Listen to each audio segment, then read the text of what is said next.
बिस्मिल्लाहिर्रहमानिर्रहीम। अजीज तलबा तालिबात अस्सलाम वालेकुम। आज जो लेक्चर आपके साथ शेयर किया जा रहा है ये 11वीं जमात के तलबा तालिबात के लिए है जो सिंध टेक्स्ट बुक बोर्ड की किताब गुलज़ार उर्दू पढ़ रहे हैं और कराची बोर्ड से उनका ताल्लुक है, या ये किताब सिंध के जिस बोर्ड में भी पढ़ाई जा रही है उन तलबा के लिए आज का लेक्चर अहम है। स्पेशली जो आज का टॉपिक है ये टॉपिक डिफरेंट किताबों में मौजूद है।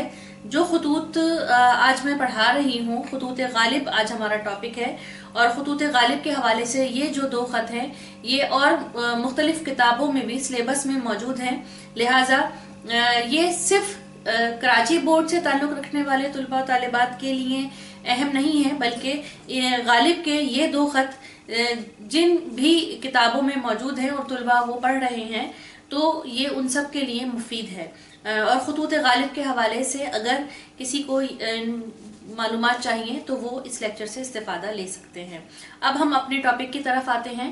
गुलज़ार उर्दू किताब, सफ़ा नंबर हमारे पास है इसका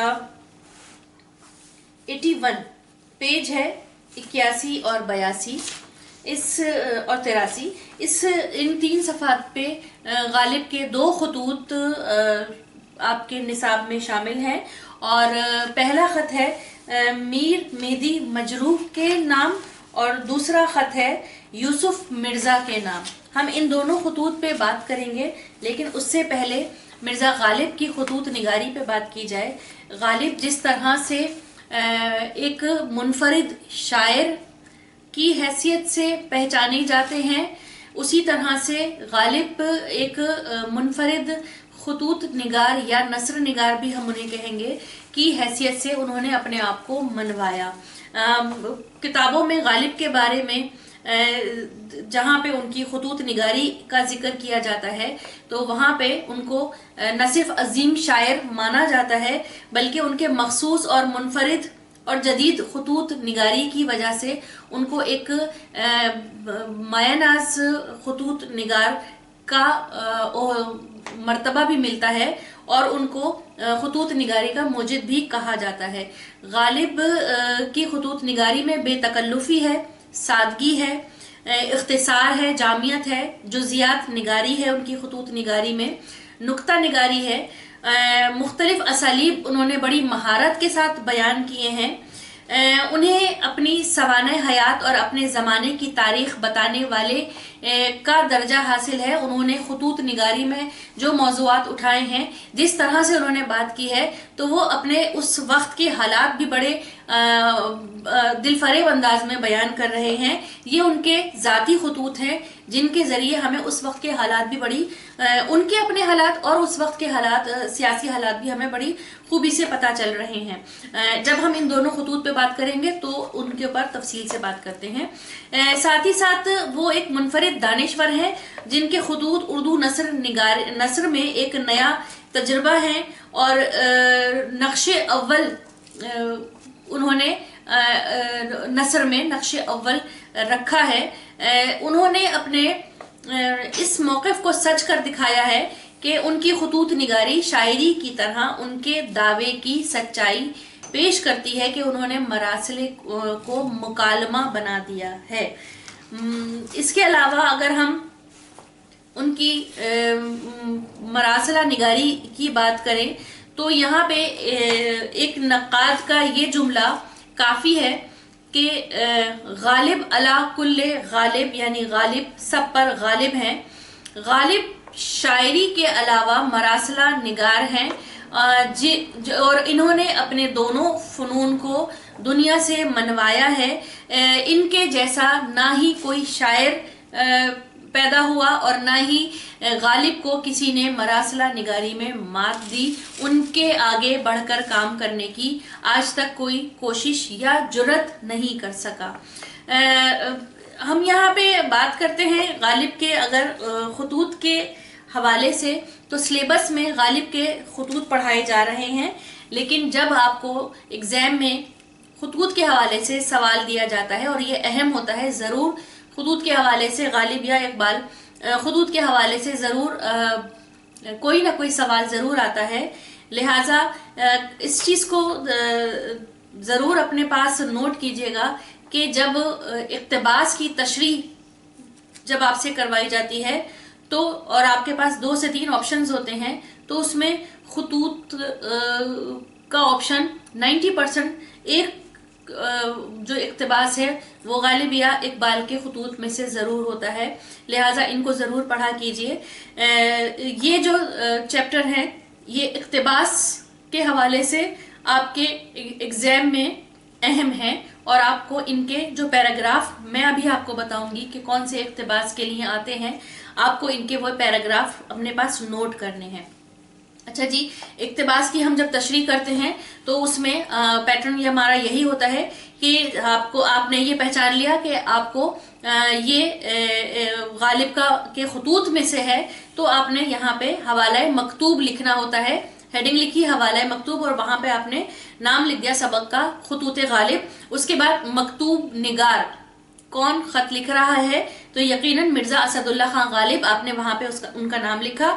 उसके बाद मकतूब इलैह, किसको खत लिखा जा रहा है, जिसको गालिब ने खत लिखा है किसके नाम यानी बनाम। अब ये जो पहला खत है उनका मीर मेदी मजरू के नाम है, जो कि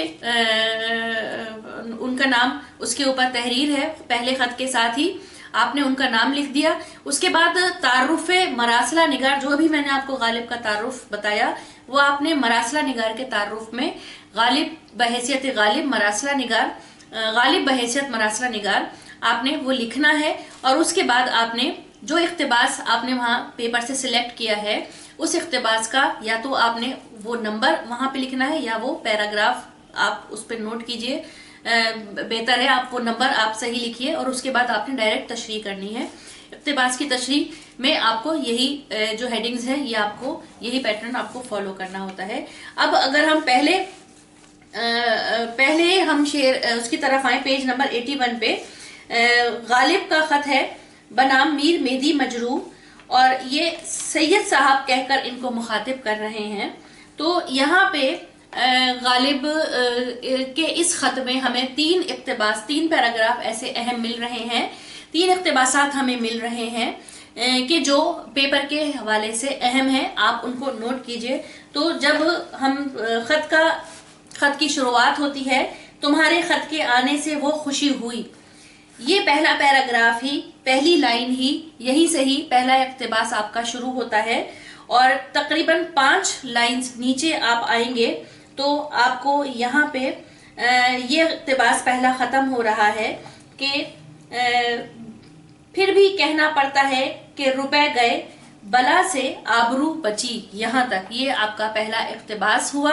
और उसके बाद दूसरा इक़्तिबास, उसी की दूसरी 2 लाइन्स छोड़ के आपका दूसरा इक़्तिबास शुरू होता है कि पेंशन का हाल कुछ मालूम हुआ हो तो कहूँ, हाकिम खत का जवाब नहीं लिखता, यहाँ से। और ये जो पहला आपका पैराग्राफ खत्म हो रहा है, मुझे मालूम ना किसी को खबर, यहाँ तक ये आपका दूसरा इक़्तिबास हुआ। और तीसरा इक़्तिबास जो है उसी के फौरन बाद जब दूसरा पैराग्राफ हमारा शुरू हो रहा है, यहाँ से स्टार्ट हो रहा है मियाँ क्या बातें करते हो, और इसी के बाद दूसरी लाइन जो है वो किताबें क्या छपवाऊंगा, यहाँ तक आपका तीसरा पैराग्राफ जो कि पास्ट पेपर्स के हवाले से अहम है। वो तीनों पैराग्राफ आपको, तीनों इक़्तिबासात आपको यहाँ पे मार्क करवा दिए हैं। आप अपनी किताब में इन पैराग्राफ इक़्तिबासात को मार्क कीजिए। अब जो पैटर्न आपको बताया है आप उसके हिसाब से उनकी तशरीह करेंगे।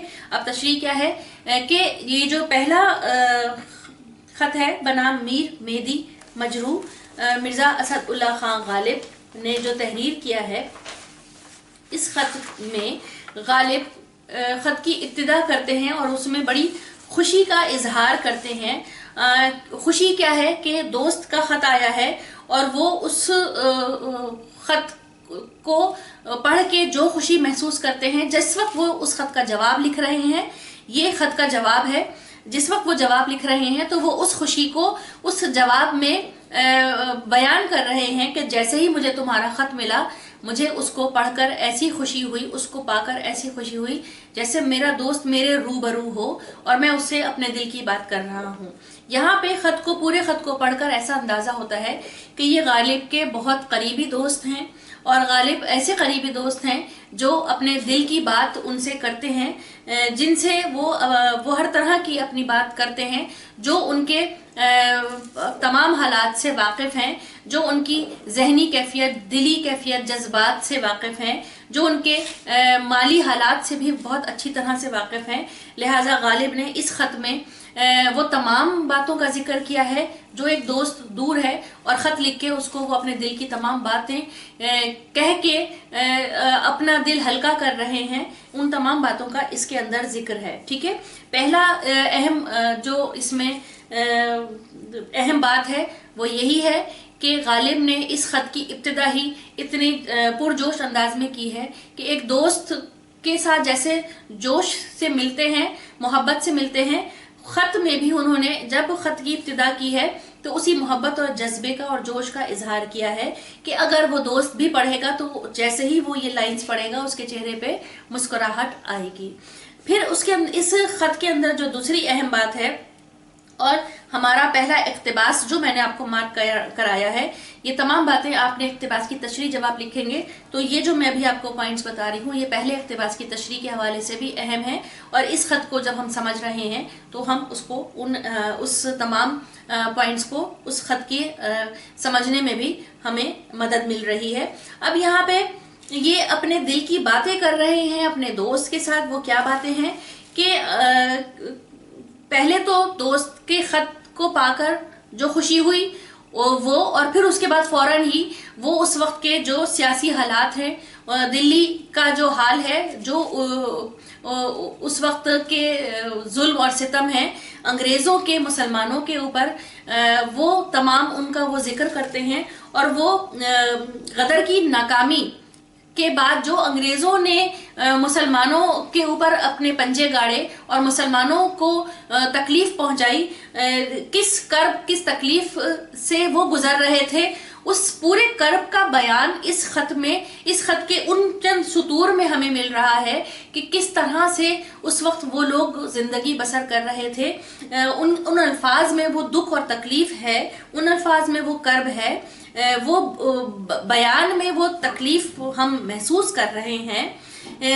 जो बर्दाश्त करने वाले, जो उन हालात से गुजरने वाले बयान करें तो सुनने वाले को उसका दर्द और उसकी तकलीफ वो महसूस हो।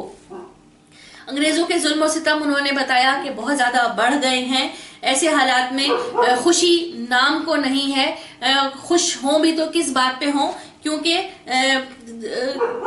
हम ऐसी कौम से ताल्लुक़ रखते हैं जिसने हमेशा हुकूमत की, जिसने हमेशा बेहतर हालात देखे। हम एक हुक्मरान कौम थे, वो मुसलमान कौमों की वो बादशाहत के दौर की बात करते हैं। इन्होंने सजे हुए दरबार देखे, बादशाहों का जाहो जलाल देखा।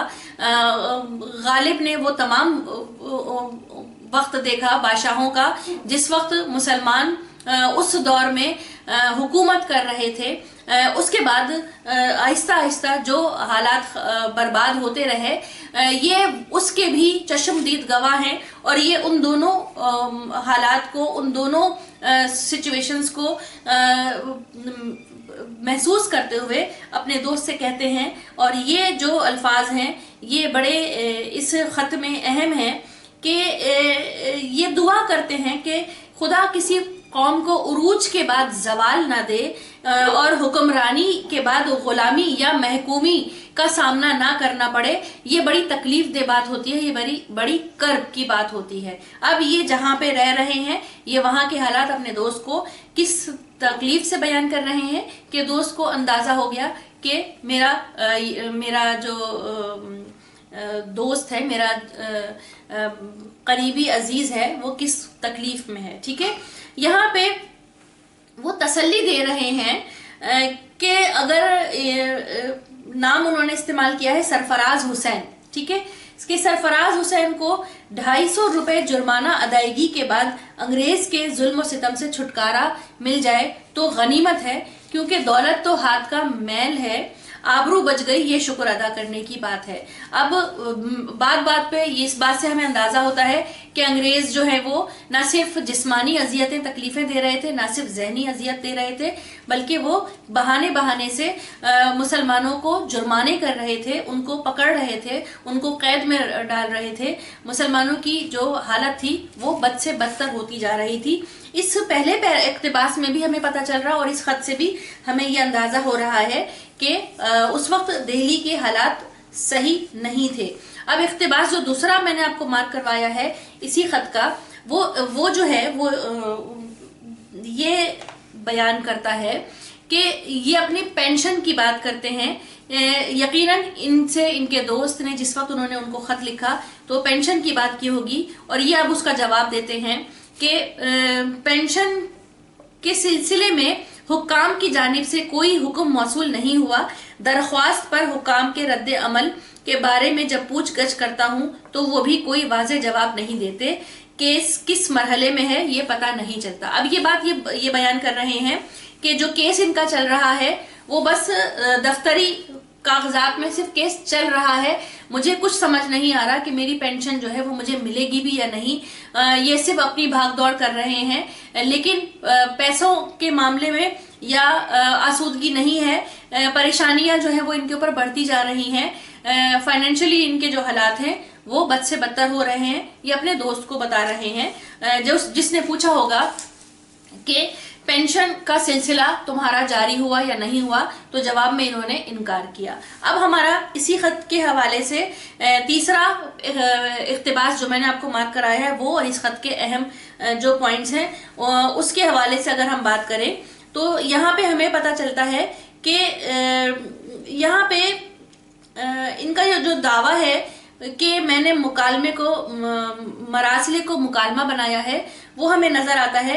जिस तरह से ये बात करते हैं कि मियाँ क्या बातें करते हो, मैं किताबें कहाँ से छपवाता, रोटी को खाने को रोटी नहीं, जाड़े आते हैं तो लिहाफ तोशक की फिक्र है, किताबें क्या छपवाऊंगा। यकीनन ये भी बात जो है वो उन्होंने इनकी जो किताबों की अशात है उसके हवाले से बात की गई होगी, और ये अब उसका जवाब दे रहे हैं। और इस तरह से जवाब दे रहे हैं जैसे दो दोस्त आमने सामने बैठे हुए बात कर रहे हों। अब यहाँ पे इन्होंने जवाब यही दिया कि मेरे हालात ऐसे नहीं है, पैसा इतना नहीं है कि मैं अपनी जो मेरी बेसिक ज़रूरियात हैं, जो मेरी बेसिक नीड्स हैं, रोटी कपड़ा मकान, उसी के लाले पड़े हुए हैं, वही मुझे पूरा नहीं हो पा रहा, तो मैं इजाफी खर्चा कैसे करूं।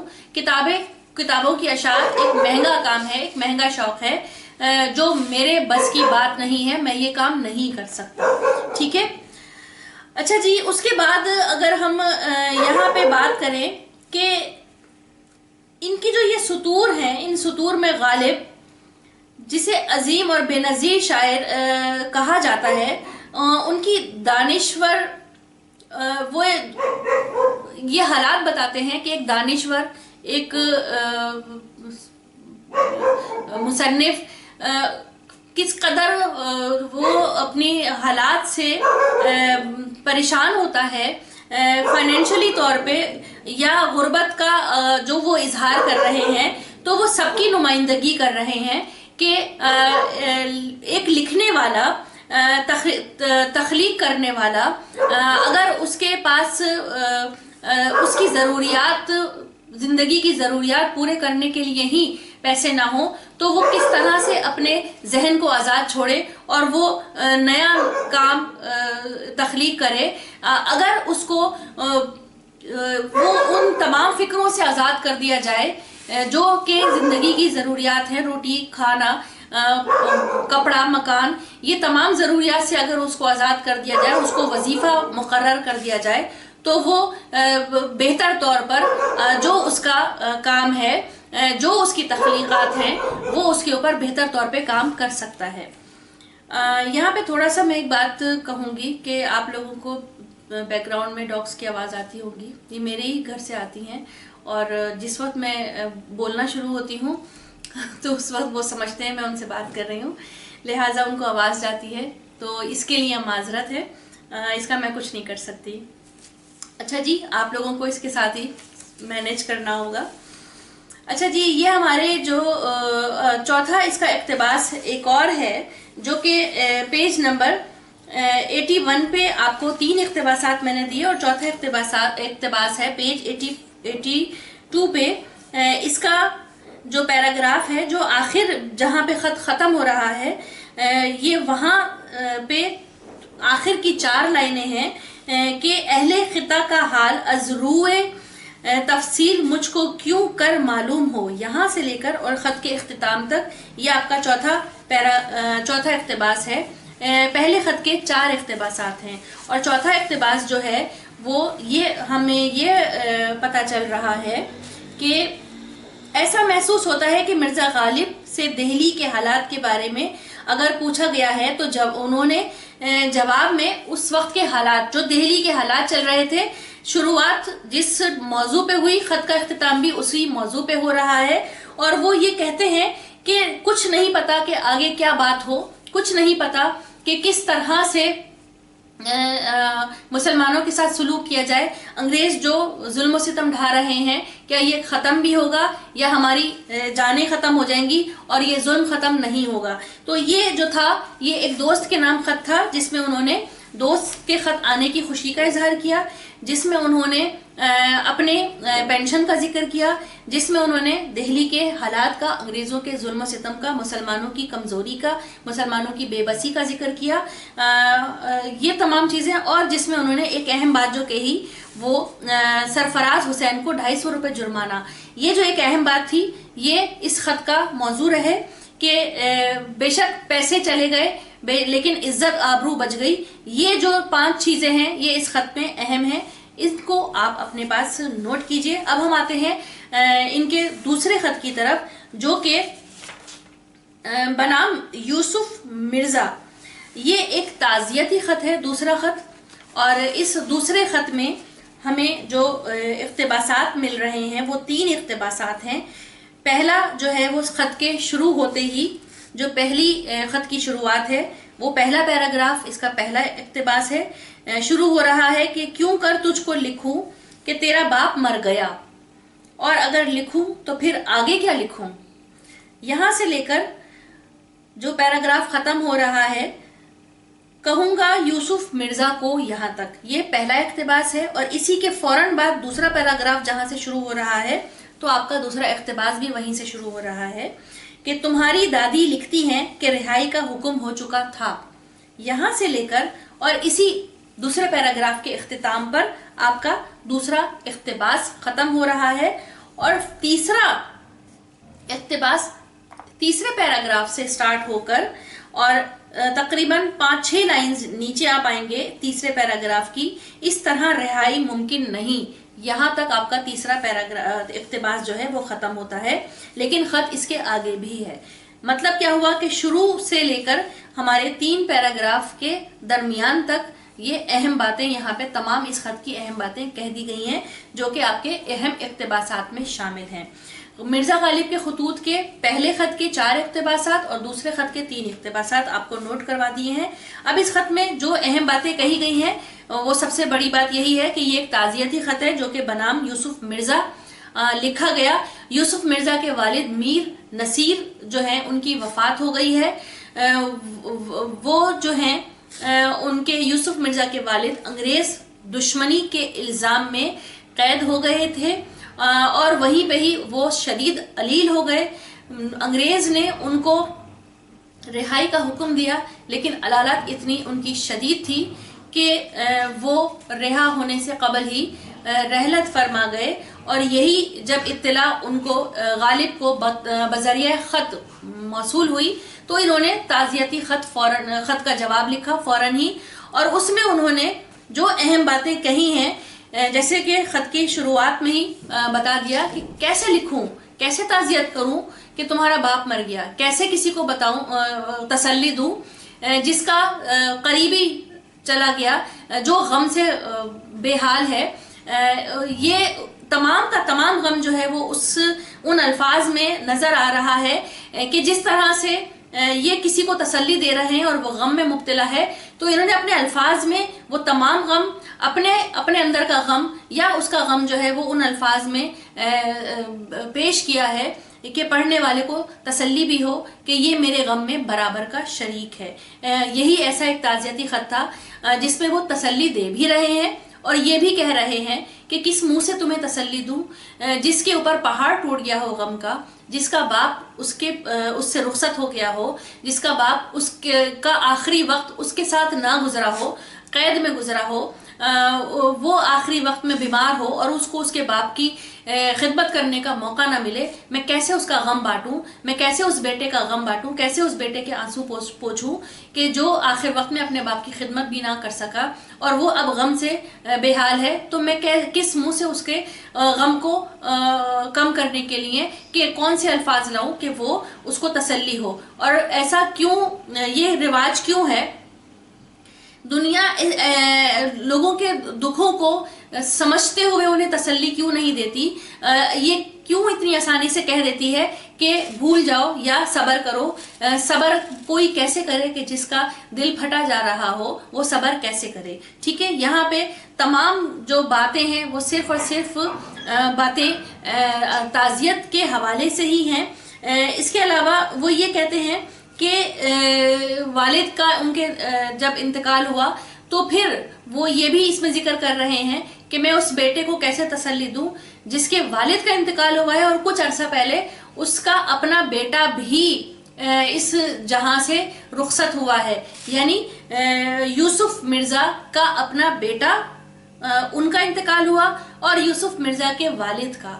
تو وہ یہاں پہ یہ کہتے ہیں کہ ایک پیڑھی جو ہے وہ دبا کے آیا، مطلب دبا کے آنے سے مطلب یہ ہوا کہ قبرستان میں اس کو دفنا کے آیا اور اپنی جس کا بچپن، جس کا ماضی بھی اب اس کے ساتھ نہیں اور جس کا فیوچر، جس کا مستقبل جو ہے وہ بھی ابھی اس کے پاس نہیں، لہٰذا میں اس شخص کے آنسو کیسے پوچھ سکتا ہوں، میں اس کے دکھ کو کیسے سمجھ سکتا ہوں۔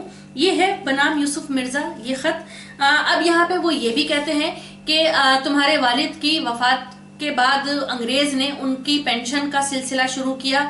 یہ بھی بڑے دکھ کی بات ہے کہ زندگی میں ان کو بے عزت کیا گیا، زندگی میں ان پہ ظلم ڈھائے گئے اور مرنے کے بعد تمہاری والدہ کو، تمہاری دادی کو اب وہ پینشن کا سلسلہ جو ہے وہ دیا جا رہا ہے، تمہارے والد کی پینشن جو ہے وہ اب آنا شروع ہوئی ہے۔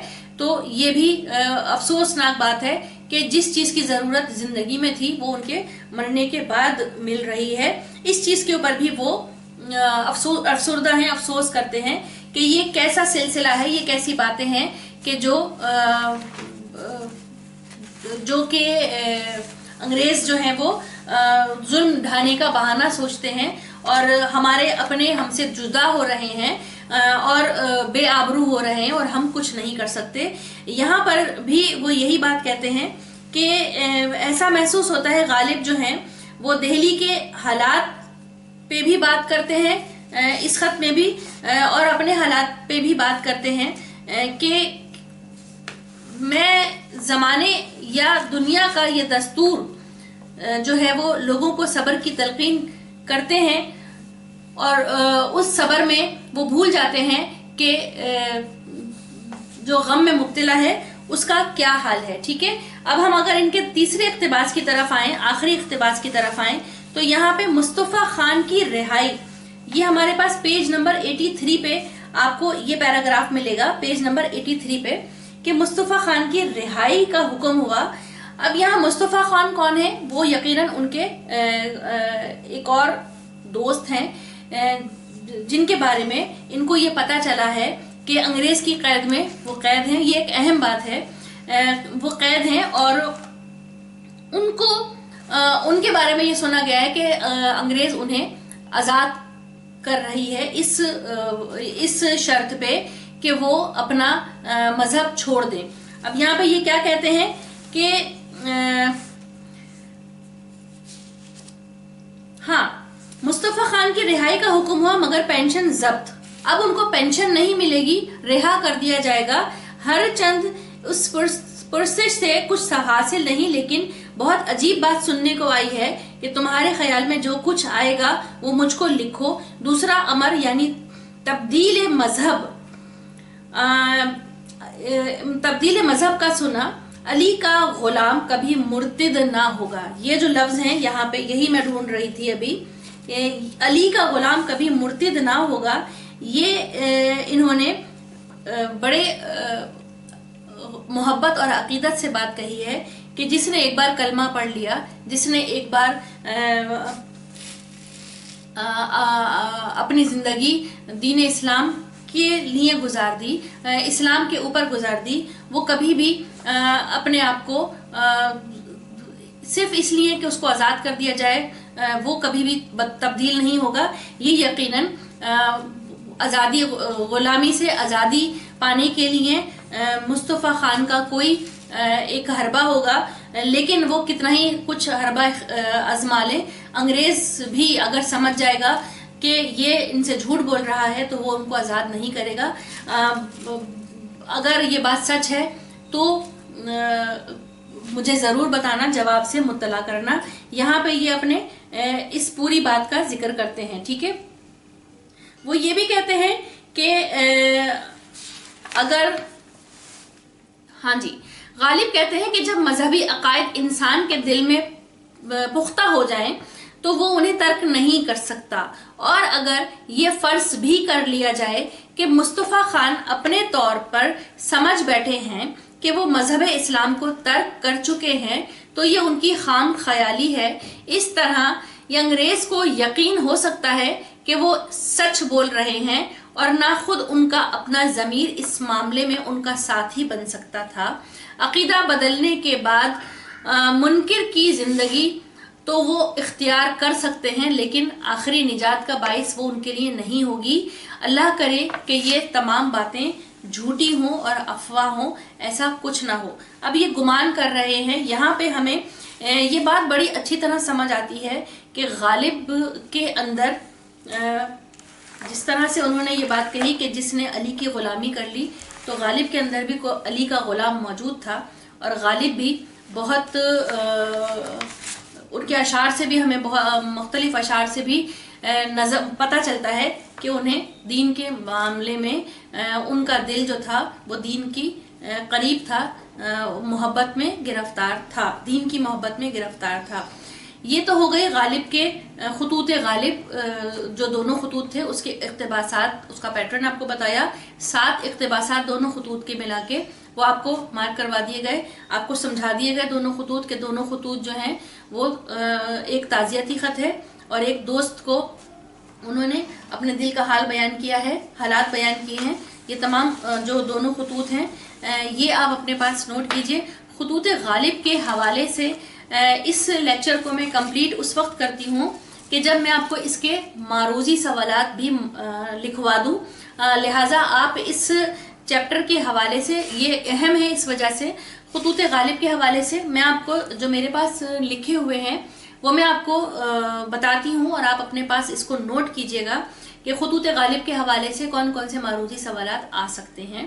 لہٰذا پہلا اگر ہم دیکھیں تو خطوط نگاری کے فن میں مرزا غالب کو بلند ترین مقام حاصل ہے۔ پھر اس کے بعد ہے غالب نے خطوط میں مکالمے کو داخل کر کے مراسلے کو مکالمہ بنا دیا۔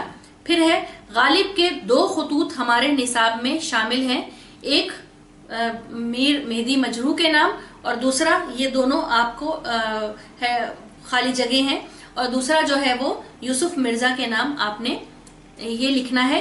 اس کے بعد یہ ایک شیوائے فرسودہ نائے روزگار ہے۔ یہ جملہ غالب نے اپنے خط میں ڈیش کو مخاطب کرتے ہوئے تحریر کیا تھا، اور تھا یوسف مرزا۔ پھر ہے کتاب یادگار غالب، جو ہے وہ ڈیش کی مرتب کردہ ہے، اور جواب ہے الطاف حسین حالی۔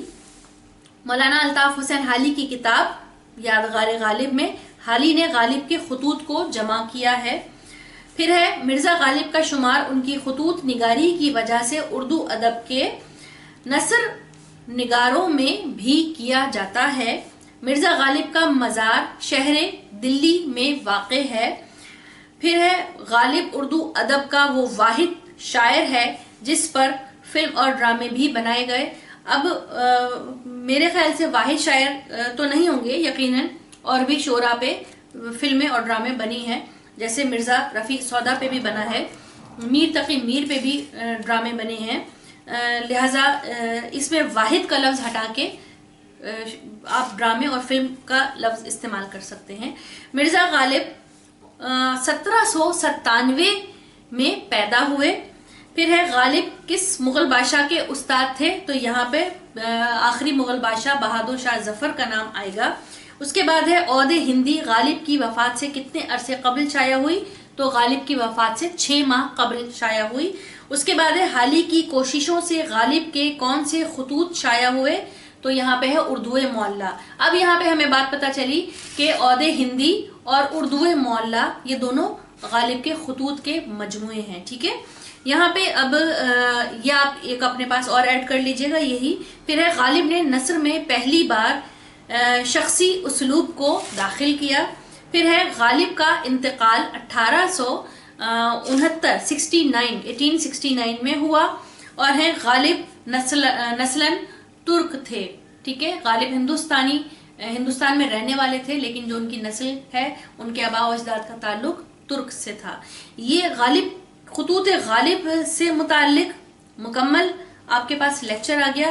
یقیناً اسٹوڈنٹس اس سے استفادہ کریں گے، وہ جو کراچی بورڈ کی کتاب پڑھ رہے ہیں، اور وہ جو کسی بھی بورڈ سے تعلق رکھتے ہیں، کسی بھی کتاب میں ہیں، لیکن مرزا غالب کے یہ 2 خطوط ان کے کتاب کا حصہ ہیں، ان کے سلیبس کا حصہ ہیں، تو وہ ضرور ان 2 خطوط سے اس لیکچر سے فائدہ اٹھائیں، اور یہ جو مرزا غالب کے خطوط کے حوالے سے معروضی سوالات آپ کو بتائے ہیں، خالی جگہیں آپ کو بتائی ہیں، ان کو ضرور اپنے پاس نوٹ کیجئے گا۔